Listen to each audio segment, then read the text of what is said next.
Hai, selamat petang, salam sejahtera. Isu yang paling hangat hari ini ialah apabila Barisan Nasional mengumumkan melalui Ismail Sabri bahawa satu peraturan baru yang bakal mungkin akan menyebabkan orang-orang besar di dalam UMNO dan Barisan Nasional tidak akan dapat bertanding dan tidak layak menjadi calon PRU 15, terutamanya kluster-kluster mahkamah. Wow, apa ceritanya? Ikuti terus ulasan ini, jangan kau skip-skip supaya semua orang tahu tentang perkara ini.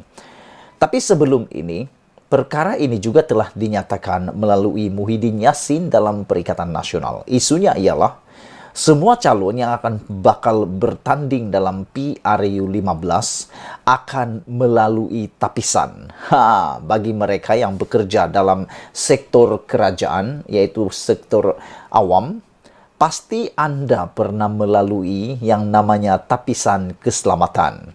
Sebelum Anda diterima bekerja sebagai penjawat awam, Anda perlu mengisi satu borang yang namanya tapisan keselamatan. Dalam tapisan keselamatan tersebut, semua perkara berkaitan dengan rekod jenayah lampau maupun yang masih dilalui akan dibongkar. Contohnya, sekiranya Anda mempunyai kes dengan SPRM atau jenayah-jenayah yang berkaitan tangkapan, Anda pernah dipenjarakan atau pernah dilokapkan atau sebagainya yang terfile sebagai kesalahan, maka Anda secara otomatik akan didapati tidak layak menjawat jawatan penjawat awam tersebut. Dan kalau itu yang terjadi, Anda ada pilihan. Satu, meletak jawatan ataupun mungkin akan dipecat, digugurkan daripada jawatan penjawat awam tersebut. Jadi, apa yang menarik ialah apabila Ismail Sabri Yaakob mengatakan dengan jelas dan begitu terperinci bahawa calon BN yang akan bertanding pada PRU 15 kali ini akan ditapis oleh pelbagai agensi, termasuk ada yang mungkin kawin di Siam. Aku nak gelak pun mungkin Anda marah, tapi aku rasa gembira. Kerana selama ini belum pernah ada orang yang katakan seperti ini, yaitu Perdana Menteri.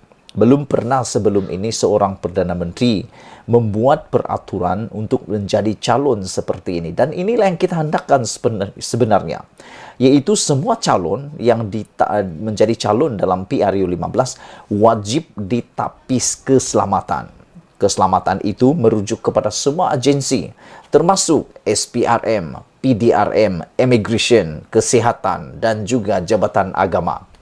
Supaya apa-apa yang berkaitan dengan kes salah laku calon tersebut akan diketahui dengan serta-merta. Dan aku setuju, kalau mereka yang mempunyai kes jenayah di mahkamah belum selesai maupun sudah selesai, telah disabitkan kesalahan ataupun mempunyai jenayah-jenayah yang lain, pernah ditangkap atau sebagainya. Karena sebelum ini juga kita pernah mendengar bahawa ada beberapa orang ahli politik yang sebenarnya telah pun diisytiharkan muflis tapi diberikan jawatan pula. Itu semua berlaku mungkin kerana berlaku ketirisan di mana mereka tidak melalui tapisan keselamatan yang saya sebut sebentar tadi.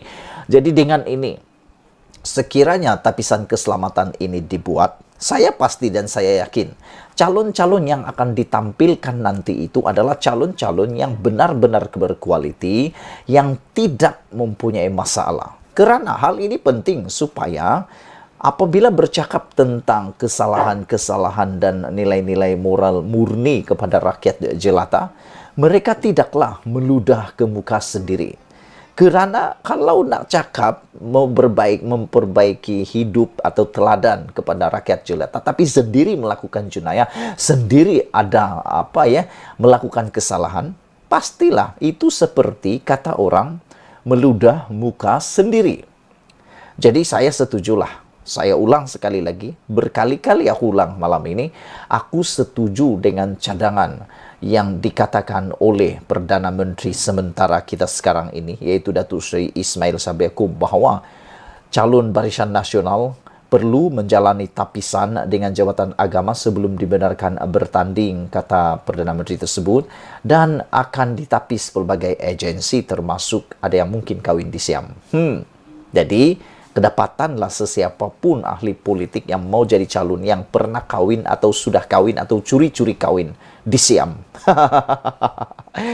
Saudara-saudara yang saya hormati sekalian, sebenarnya bukan sekadar Barisan Nasional saja yang perlu melalui tapisan keselamatan ini, tetapi juga parti-parti politik yang lain, gabungan-gabungan politik yang lain, seperti juga dalam parti GTA, gabungan GTA, gabungan Perikatan Nasional, dan juga Pakatan Harapan. Jadi kalau begitu, ada beberapa orang dalam Pakatan Harapan yang mungkin tak boleh bertanding, antaranya Lim Guan Eng, seperti juga Syed Saddiq Syed Abdurrahman, kerana mereka sedang menjalani perbicaraan di mahkamah yang belum selesai. Jadi aku pikir itu perlu, kalaulah mereka mau jalankan penapisan ini, perlu dibuat kepada semua ahli politik yang mau mencalonkan diri. Tidak kira siapa mereka, di mana mereka mewakili, wajib menjalani penapisan ini. Kenapa rakyat jelata boleh? Kenapa ahli politik pula tak boleh, kan?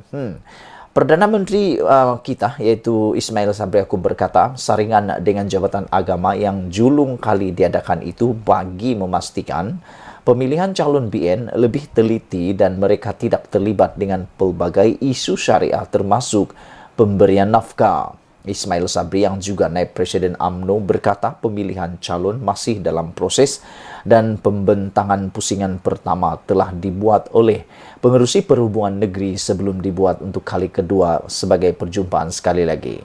Kita juga akan ada saringan. Kita buat pemeriksaan antara nama-nama yang dicadangkan itu, kata Ismail Sabri. Kita akan menyemak dengan polis, SPRM, jabatan insolvensi, yaitu jabatan yang akan memufliskan, atau lebih kurang orang selalu cakap LHDN. Mungkin kali ini dengan pejabat agama, pejabat kadi pun kita kena semak juga. Kot ada yang kawin kat Siam, kata Ismail Sabri Yaakob. Kerana menurut beliau ada yang nafkah anak tak bayar ke, ada penghakiman di mahkamah syariah ke, kalau dulu kita tak pernah periksa. Kali ini kita lebih terperinci, kata beliau kepada media. Jadi saudara-saudara yang saya hormati sekalian, jangan hanya taklimat ini, jangan hanya kata-kata ini hanya masuk dalam media, tapi tidak dilaksanakan pula. Aku nak mencadangkan, mohon mencadang kepada semua supaya semua calon-calon yang ada di Malaysia harus melalui tapisan keselamatan. Jadi, ampun tuanku, kebawah duli Maha Mulia yang di Pertuan Agong, hamba mohon mencadang supaya semua calon-calon yang ada di Malaysia yang mau bertanding pada PRU 15 supaya dapat melalui tapisan keselamatan seperti mana para pejabat awam yang lain juga, supaya para pemimpin yang terpilih nanti itu adalah daripada kalangan yang terbaik dan boleh dicontohi 100%. Tinggalkan komen Anda sebelum kita berpisah. Kita jumpa lagi. Malaysia kita punya, kita juga sama-sama cintai Malaysiaku. Kita jumpa lagi. Bye-bye.